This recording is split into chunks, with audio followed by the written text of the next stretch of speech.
यीशु मसीह में आप सबों को जय मसीह की। आइए हम प्रार्थना में चलेंगे। हे सर्वशक्तिमान परमेश्वर, हमारे कर्ता उतराता, हम बंदम पापी तेरे सामने मान लेते हैं कि हम स्वभाव से ही पाप में और अशुद्ध हैं और कि हमने मनसा वाचा और करना से तेरे विरुद्ध पाप किया है। इसलिए हम तेरे अनुग्रह को खोजने और प्राप्त करने के लिए प्रभु यीशु मसीह के द्वारा तेरे अपार दया की शरण लेते हैं।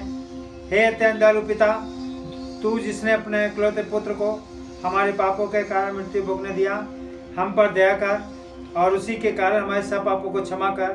तू अपने पवित्र आत्मा के द्वारा हमें अपना सच्चा आत्मिक ज्ञान दे कि हम तेरी इच्छा को पहचाने और तेरे वचन का ठीक आज्ञा पालन करें, जिससे कि तेरे अनुग्रह के द्वारा हम अनंत जीवन पाएं, हमारे प्रभु यीशु मसीह के द्वारा। आमीन। आइए आज के वचन में चलेंगे और आज का जो वचन है वो उसका जो थीम है वो है प्रतिफल।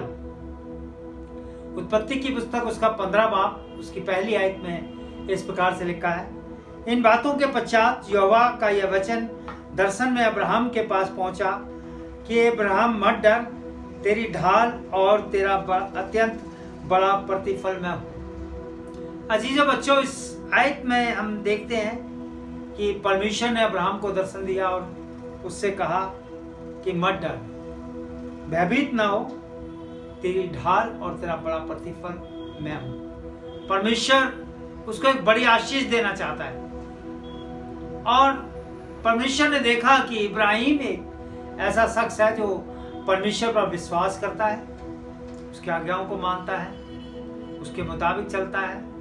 जो कुछ भी परमेश्वर ने उससे कहा उसने उसको पूरा किया। अजीजों बच्चों, हम इस वचन में आज जो हमें परमेश्वर देना चाहता है कि परमेश्वर ने अब्राहम के लिए बहुत बड़ा प्रतिफल रखा था और उसे सब जातियों का मूल पिता ठहराया, जबकि वो निसंतान था, उसकी कोई औलाद नहीं थी, लेकिन परमेश्वर ने उससे वादा किया। हम देखते हैं कि अब्राहम जब 99 वर्ष का हो गया तो परमेश्वर ने उसको दर्शन देकर कहा, सर्वशक्तिमान परमेश्वर मैं हूं, मेरी उपस्थिति में चल और सिद्ध होता जा, तो मैं तेरे साथ वाचा बांधूंगा। परमेश्वर ने उससे वाचा बांधी कि तू मेरी उपस्थिति में चल, मुझ पर विश्वास कर, तो मैं तुझसे वाचा बांधता हूं और मैं तेरे वंश को अत्यंत बढ़ाऊंगा। और परमेश्वर ने सब जातियों के समूह का मूल पिता उसे बनाया और हम सब लोग अब्राहम की संतान कहलाते हैं। परमेश्वर ने उसको इतनी बड़ी आशीष दी, उसकी एक लंबी उम्र दी। 99 वर्ष की उम्र में परमेश्वर ने अब्राहम और सारा को संतान दी, क्योंकि परमेश्वर ने उससे वादा किया, उसे सिद्ध पाया, उसे विश्वास में मजबूत पाया। इसलिए परमेश्वर ने उसको वाचा दी कि मैं तुझे तेरे वंश को बढ़ाऊंगा और मैं आकाश के तारा गण की तरह से तेरी संतान को बढ़ाऊंगा। समुद्र के किड़कों के समान, रेत के किड़कों के समान मैं तेरी संतान को बढ़ाऊंगा। ये परमेश्वर ने उसे आशीष दी। इसलिए वो प्रभु के वचन में हम देखते हैं कि परमेश्वर ने जो वादा उससे किया, परमेश्वर ने उसके जीवन में पूरा भी किया और उसको विश्वासियों का पिता ठहरा दिया। हम सब लोग जो विश्वासी हैं, प्रभु यीशु मसीह पर विश्वास करते हैं, परमेश्वर पर विश्वास करते हैं, हम सब इब्राहिम की संतान कहलाते हैं। तो परमेश्वर अपने वादे को कभी नहीं भूलता। अगर हम उसके भय में चलते हैं, उसकी आज्ञाओं को पूर्ण करते हैं, उसके विश्वास में बने रहते हैं, तो परमेश्वर जो हमसे वादे करता है उसका प्रतिफल हमें जरूर देता है। यशायाह से भी परमेश्वर ने बात करी, हम देखेंगे।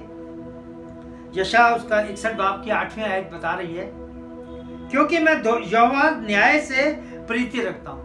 परमेश्वर यशायाह भविष्यद्वक्ता से कह रहे हैं कि मैं न्याय से प्रीति रखता हूं, मैं अन्याय और डकैती से घृणा करता हूं, इसलिए मैं उनको प्रतिफल सच्चाई से दूंगा। परमेश्वर को घृणा है अन्याय से, परमेश्वर को घृणा है डकैती से, बुरे कामों से घृणा है और इन तमाम बातों का परमेश्वर जो है वो सच्चाई से न्याय करेगा, क्योंकि वो कहता है मैं न्यायी परमेश्वर हूँ। परमेश्वर न्यायी परमेश्वर है, उसका प्रतिफल वो हमें देता है। अगर हम बुरे काम करते हैं तो उसका प्रतिफल हमें बुरा ही मिलेगा, अगर हम अच्छा काम करते हैं तो उसका प्रतिफल हमें अच्छा मिलेगा। परमेश्वर बताना चाहता है यशायाह से, वो बात कर रहा है पर यशायाह से कि मैं न्यायी परमेश्वर हूँ और उसने हमारे लिए प्रतिफल रखा हुआ है। अगर हम अच्छे काम करेंगे तो उसका प्रतिफल हमारे जीवन में अच्छा ही है। हम देखते हैं जब यीशु मसीह एक जगह जा रहे थे और उन्हें भूख लगी तो उन्होंने एक अंजीर के वृक्ष को देखा और वो उसके पास गए और पत्तों के सिवा उसमें कुछ नहीं पाया। और प्रभु यीशु मसीह ने कहा कि आज के बाद से तुझमें कभी फल न मिले। प्रभु यीशु मसीह उसके अंदर फलों को ढूंढना चाहते थे, देखना चाहते थे, खाना चाहते थे, लेकिन उसमें फल नहीं था। परमेश्वर ने हमें इस दुनिया में भेजा है बहुत से कामों को करने के लिए, बहुत सी जिम्मेदारियों को परमेश्वर ने हमें अलग अलग टैलेंट दिया है, अलग अलग जिम्मेदारियां दी हैं, अलग अलग काम दिया है और उन कामों का हिसाब लेने के लिए प्रभु यीशु मसीह आने वाले हैं। लेकिन हमें उसे करना है क्योंकि उसने हमारे लिए बड़ा प्रतिफल परमेश्वर के राज्य में रखा हुआ है। उस राज्य में हमें जाना है। उसने हमारे लिए हमेशा की जिंदगी रखी हुई है जिसमें हमें जाना है, लेकिन उसमें जाने के लिए हमें उसकी आज्ञाओं को भी तो मानना है, उस पर विश्वास भी तो करना है, उसके बताए हुए मार्गों पे भी तो चलना है, तभी तो हमें वो हमारा प्रतिफल देगा। अजीजों बच्चों, प्रभु का वचन बताता है मत्ती की इंजील उसका 6 बाब की 6 आयत, यहाँ लिखा है परंतु जब तू प्रार्थना करे तो अपनी कोठरी में जा और द्वार बंद करके अपने पिता से जो गुप्त में है प्रार्थना कर। प्रभु यीशु मसीह के कहे हुए वर्ड है कि जब तू प्रार्थना करे तो कोठरी में जा और गुप्त में जो तेरा पिता है तू उससे प्रार्थना कर, वो तुझे उसका प्रतिफल जरूर देगा। जब भी हम दुआ करें अपने परमेश्वर से प्रार्थना करें, हम दुनिया को दिखाने के लिए प्रार्थना ना करें बल्कि अपने परमेश्वर प्रभु यीशु मसीह से प्रार्थना करें। और उसने कहा है उसका प्रतिफल मैं तुम्हें जरूर दूंगा, ये उसका वादा है। जैसे उसने अब्राहम से वादा किया, जैसे उसने तमाम नबियों से वादा किया और उसका प्रतिफल उन्हें मिला, इसी प्रकार से जब हम दुआ और प्रार्थना में जाते हैं तो उसका प्रतिफल हमें जरूर मिलता है। जब हम परिवार के साथ मिलकर दुआ करते हैं, प्रार्थना करते हैं, वचन पढ़ते हैं, वचन शेयर करते हैं, वचन का प्रचार करते हैं, तो परमेश्वर हमें उसका प्रतिफल जरूर देता है। और दुनिया में भी हम देखते हैं जब हम दुनियावी रूप में काम करते हैं या हम कहीं सर्विस करते हैं जहाँ पर हम बहुत मेहनत करते हैं, उसका प्रतिफल हमें मिलता है, वो हमें देता है। इसीलिए इस दुनिया में रहने के लिए जब हम दुनियावी रूप में आशीषें पाते हैं, जब हम दुनिया में परमेश्वर का काम करते हैं, तो परमेश्वर उसका प्रतिफल हमें जरूर देता है। हमारी संतान को आशीष देता है, हमारे परिवार को आशीष देता है, हमारे नाती पोतों को आशीष देता है, हमारे कामों में बरकत देता है। उसका प्रतिफल हमें जरूर मिलता है अगर हम परमेश्वर के व्याह में चलते हैं और उसकी मर्जी को पूरा करते हैं। अजीजों बच्चों, उसका वचन हमें बताना चाहता है कि जो लोग इस दुनिया में हैं उन सबों को परमेश्वर ने कोई ना कोई टैलेंट दिया है, कोई काम दिए हैं और उन कामों का हिसाब लेने के लिए प्रभु यीशु मसीह आ रहे हैं और वो हमको उसका प्रतिफल जरूर देंगे।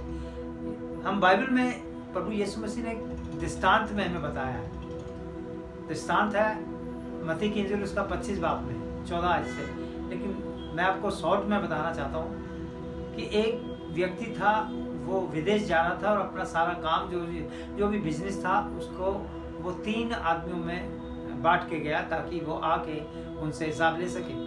और पहले आदमी को उसने 5 तोड़े दिए, दूसरे को 2 दिए और तीसरे को 1 दिया।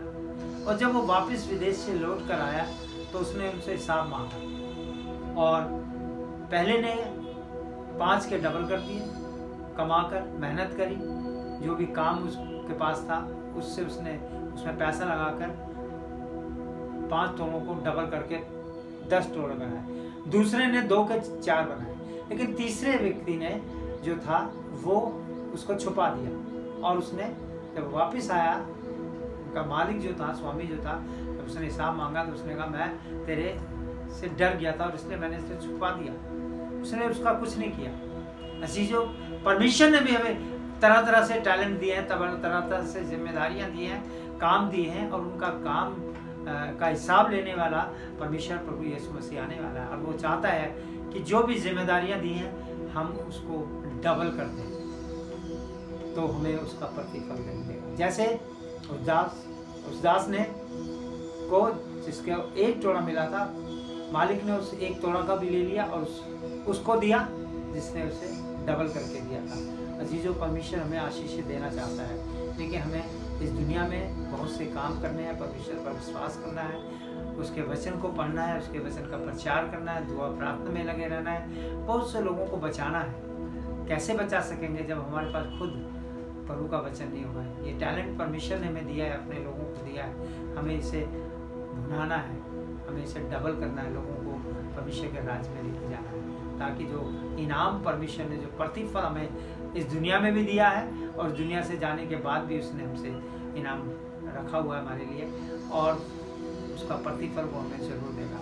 दुनिया में तो हमें दुनियावी रूप में आशीषें मिलती हैं, लेकिन इस दुनिया से जाने के बाद भी परमेश्वर ने हमारे लिए बहुत बड़े बड़े प्रतिफल रखे हैं। अगर हम देखें, यूहन्ना ने अपने प्रकाशित वाक्य के अंदर उन बड़े आशीषों का, उन बड़े प्रतिफलों का जिक्र किया है। मैं आज यहाँ पर 3 प्रतिफल जो परमेश्वर ने यूहन्ना को बताया है उसका जिक्र प्रकाशित वाक्य में किया है कि वो बड़े प्रतिफल परमेश्वर ने हमारे जीवन में रखे हैं, वो हमें अनंत जीवन में ही मिलेंगे। तो पहला प्रतिफल जो है वो है प्रकाशित वाक्य उसका 2 बाब की 7वीं आयत, जिसमें लिखा है, जिसके कान हो वह सुन ले कि आत्मा कलीसिया उसे क्या कहता है। जो जय पाए मैं उसे जीवन के पेड़ में से जो परमेश्वर के स्वर्गलोक में है फल खाने को दूंगा। पहला प्रतिफल जो जय पाएगा, यानी कि जो परमेश्वर के लिए कार्य करेगा, जो परमेश्वर पर विश्वास करेगा, उसकी आज्ञाओं को मानेगा, अपना जीवन सिद्ध बनाएगा, परमेश्वर की नजर में ठीक होगा, नर्म होगा, दीन होगा, अलीम होगा, परमेश्वर उसको परमेश्वर के स्वर्गलोक में जो फल लगा हुआ है उसे वो खाने को देगा। वृक्ष में जो फल लगा हुआ है वो उसे खाने को देगा। ये बड़ा प्रतिफल परमेश्वर ने उन तमाम लोगों के लिए रखा है। दूसरा प्रतिफल प्रकाशित वाक्य उसका 2 बाब की 17 आयत में, जिसके कान हो वह सुन ले कि आत्मा कलीसिया से क्या कहता है। जो जय पाए उसको मैं गुप्त मन्ना में से दूंगा।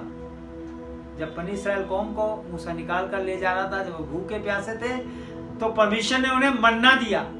ये उसका वादा है, मैं स्वर्गलोक में भी तुम्हें मन्ना खाने को दूंगा। ये उसका वादा है। अगर हम जय पाएंगे, अगर हम परमेश्वर के काम को पूरा करेंगे, अपनी जिम्मेदारियों को पूरा करेंगे, तो वो हमें स्वर्ग में भी मन्ना खाने को देगा।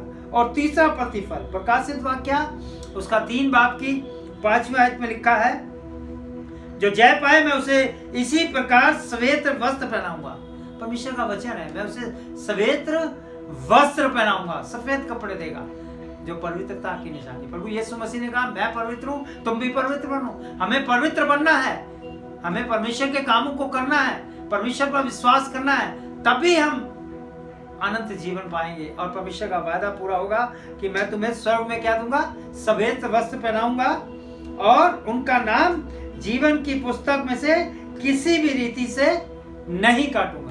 जीवन की पुस्तक में हमारा नाम लिखा हुआ है। जो लोग परमेश्वर पे विश्वास करते हैं, जो लोग प्रभु के कार्यों को करते हैं, जो उसकी जिम्मेदारी को पूरा करते हैं, उसके वचन का प्रचार करते हैं, अजीजों, परमेश्वर ने स्वर्गलोक में हमारे लिए बड़े बड़े प्रतिफल रखे हैं। परमेश्वर ने हमारे लिए जीवन के वृक्ष में से फल खाने के लिए दिए हैं। परमेश्वर ने हमारा नाम जीवन की पुस्तक में रखा हुआ है। परमेश्वर का वचन कहता है, मैं तुम्हें एक श्वेत वस्त्र पत्थर दूंगा जिसमें तुम्हारा नाम लिखा होगा, उसे पाने वाले के सिवा कोई नहीं जानता होगा। परमेश्वर ने हमारा नाम उस श्वेत पत्थर पर लिखा हुआ है, और अजीजों उसका वस्त्र है, उसका वचन कहता है कि मैं तुम्हें श्वेत वस्त्र दूंगा। तो अजीजों, अगर हम चाहते हैं कि हम अनंत जीवन में भी उन बड़े प्रतिफल को पाएं, तो इस दुनिया में रहते हुए हम प्रभु यीशु मसीह पर विश्वास करें, उसकी आज्ञा का पालन करें, दुआ प्रार्थना में लगे रहें, प्रभु के वचन को पढ़ते रहें, उसका प्रचार करते रहें, ताकि परमेश्वर ने जो प्रतिफल अपने नबियों को देने का वादा किया था, वही प्रतिफल वो हमें स्वर्गलोक में देगा। खुदा उनके कलाम के पढ़े और सुने जाने पर आशीष हो। आमीन। आइए हम प्रार्थना करेंगे। कुदूस कुदूर रब्बुल फाज, दुनिया के खालिक व मालिक, हमारे जिंदा परमेश्वर प्रभु यीशु मसीह में हमारे पिता, हम आपका धन्यवाद करते हैं आज के सुंदर वचन के लिए जो आपने हम सबों को दिया है कि परमेश्वर ने हमारे लिए स्वर्ग लोक में भी बड़े बड़े प्रतिफल रखे हैं परमेश्वर। लेकिन जरूरी है कि जिस प्रकार से इब्राहिम परमेश्वर की राह पे चला, परमेश्वर पर विश्वास किया और उसको परमेश्वर ने एक बड़ा प्रतिफल संतान के रूप में दिया और उसे पूरे संसार में विश्वासियों का पिता के रूप में कायम किया। इसलिए परमेश्वर हम आपसे विनती करते हैं कि हम उन तमाम जिम्मेदारियों को पूरा करें जो आपने हम सबों के जीवन में दी हैं, ताकि हम उन तमाम इनामों को, उन तमाम प्रतिफल को पाने पाएं जो हमारे जीवन में आपने रखे हैं। आज के वचन के लिए आपका धन्यवाद हो, तारीफ हो, और चाहते हैं कि परमेश्वर अपनी कलीसिया के तमाम छोटे बच्चे, नौजवान बच्चे, तमाम अजीज बहन भाई, तमाम बुजुर्ग लोग, प्रभु यीशु मसीह जिस प्रकार से आज इस संगति में हमारे सामने बैठे हुए हैं, सबों को नाम बानाम बरकत और आशीष दीजिए। जो लोग बीमारी की हालत में हैं, कमजोरी की हालत में हैं, शिफा से तंदुरुस्ती बख्शिए। हम प्रार्थना करते हैं अपने अजीज बेटे जॉर्ज के लिए जो इस वक्त बीमारी की हालत में अस्पताल में भर्ती है। हम उसके लिए दुआ करते हैं, परमेश्वर आप उसे शिफा से तंदुरुस्ती बख्शें, उसकी तमाम तकलीफ यीशु मसीह के नाम से जाती रहे। तेरे वचन में लिखा है जो कुछ भी तुम मुझसे दुआ में मांगोगे वो तुम्हारे लिए हो जाएगा, और प्रार्थना के द्वारा रोगी चंगा होगा। इसलिए परमेश्वर तेरा वचन उसके जीवन में पूरा हो और वो चंगाई हासिल करे और अपने घर सुरक्षित तरीके से अपने घर में आए और तेरे नाम को धन्यवाद करे। हम प्रार्थना करते हैं महेश भाई की मम्मी के लिए, हम प्रार्थना करते हैं सैली पीटर के लिए, हम प्रार्थना करते हैं कीनू के लिए और जेनिफर थॉमस के लिए। ये सब लोग प्रभु जो इस वक्त परेशान हालत में हैं, उन्हें जो भी परेशानी आई है हम उनके लिए दुआ करते हैं। विशेष तौर पर सैली के लिए जो एक एक्सीडेंट की शिकार हुई, प्रभु आपने उसको जीवन दिया और अब जो भी शारीरिक कमजोरी या तकलीफ उसके जीवन में है यीशु मसीह के नाम से जाती रहे और प्रभु ये लोग चंगाई हासिल करें। दुआ करते हैं अपनी कलीसिया के तमाम लोगों को आशीष दीजिए। दुनिया की तमाम कलीसियाएं, चर्चेज, तमाम पास्टर, विश्व प्रचारक लोग तेरे वचन को दुनिया के अंत तक इसी प्रकार से देते रहें, तेरा नाम जलाल पाए और तेरी महिमा होने पाए। हमने जो भी मांगा पाया मांगते खुदावंद यीशु मसीह के वसीले से, आमीन। हम बाप की दुआ में शामिल होंगे। ऐ हमारे बाप तू जो आसमान पर है, तेरा नाम पाक माना जाए, तेरी बादशाहत आए, तेरी मर्जी जैसे आसमान पे पूरी होती है वैसे ज़मीन पर भी हो।